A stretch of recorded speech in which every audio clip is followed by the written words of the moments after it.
हाथवा में लेके ताला बाबा पापियन के गाना तारा ये माँ हाथवा में लेके ताला बाबा हाथवा में लेके ताला बाबा पापियन के गाना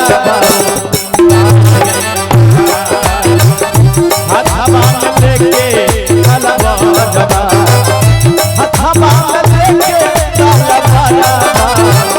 पापियन के गाना तारा ये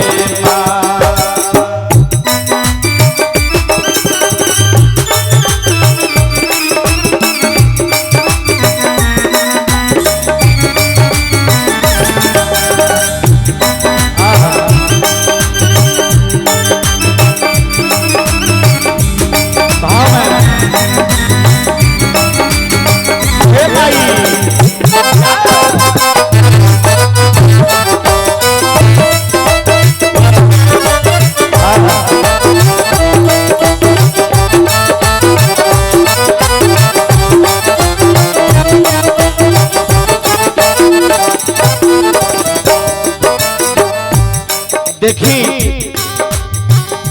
वही भक्त माई से कहता जे हमार जननी ए जगदम्बा भगतन के नैया माज धारावा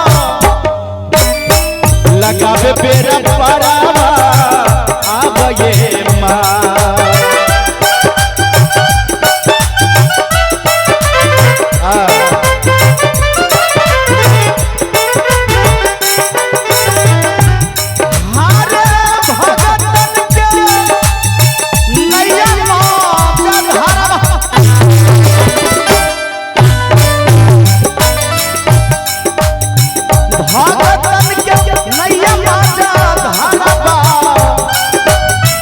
लगावे बेरा पारावा आब ये माँ माई हो ममता के सगरवा माई हो ममता के सगरवा कृपा रस धारा बाबा माई हो ममता के सगरवा माई हो ममता के सगरवा कृपा रस धारा बाबा आब ये माँ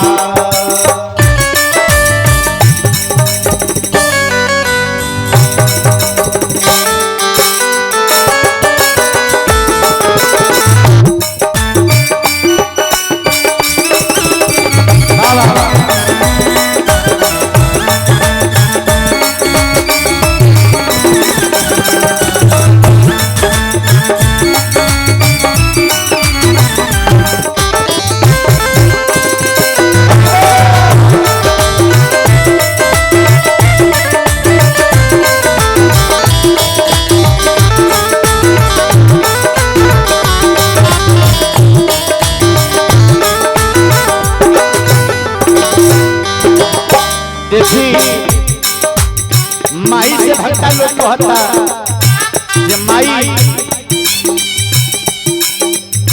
शेरा बापे होई के सवरहबा अहि ना बतारा आब ये माँ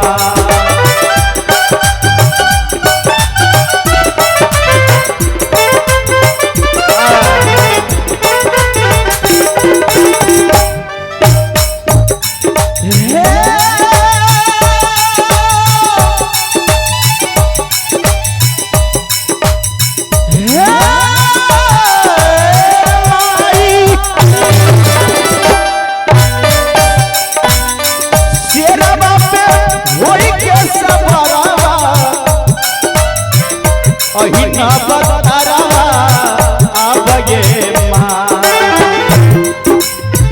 बाट जग जननी गोहरवा ये माँ बाट जग जननी गोहरवा जिसका हाथ ऊपर उसका तकदीर सुपर अगर भजन नीक लागत हुए तो एक बार करे हाथ उठा दे ईमानदारी से एक बार जी उठा भैया जी तनी हो सब उठा दो माता के नाम से। जी जी क्या बात, बहुत सुंदर। तनी ताली बजा दे चारों तरफ से सब गोटा। जो न बजाए ताली उसका जेब रहे खाली। हमारे नौजवान भैया के लिए कहना है, जो न बजाए ताली उनको बीवी मिले काली, करखटिया मिलेगी अगर ताली नहीं बजाइएगा तो। करखटिया कड़की। बोले दुर्गा मैया की। बड़ा सुंदर भाव लगल बा कवि के मैया।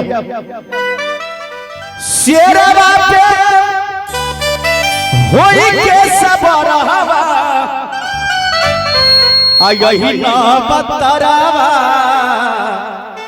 आबे माँ। यही नवतारा में है माता, नवरात्रा में यही मिथिला नगरी में आबो भवानीपुर में। अब भक्त के कष्ट दूर कर है जननी। शेरवा पे शेरवा पे होई के सबरहवा आ यही न बतरावा अब ये माँ।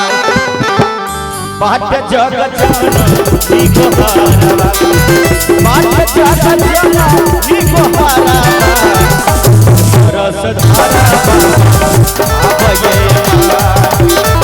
बाट जगत जननी गोहारा, बाट जगत जननी गोहारा, आगे चमत्कारा अब ये माँ।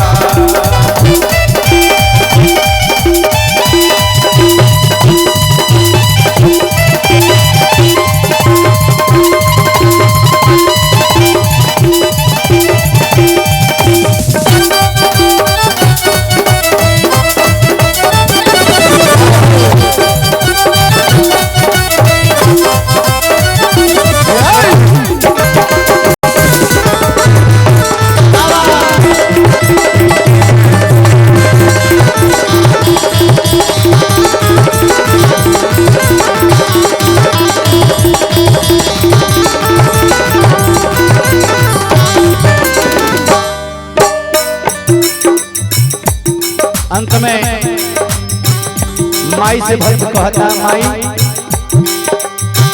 तोहरे से चले सरावा,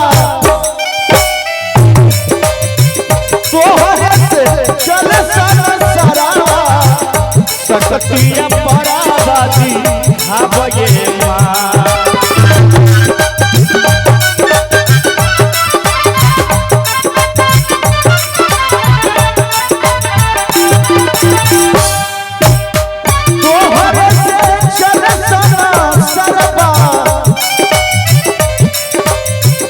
सकतिया परा दिखावे माँ। वर्ष शंभु यादव के ऊपर वर्ष यही भगतन के ऊपर आगे सहारा आवे माँ। वर्ष शंभु यादव के ऊपर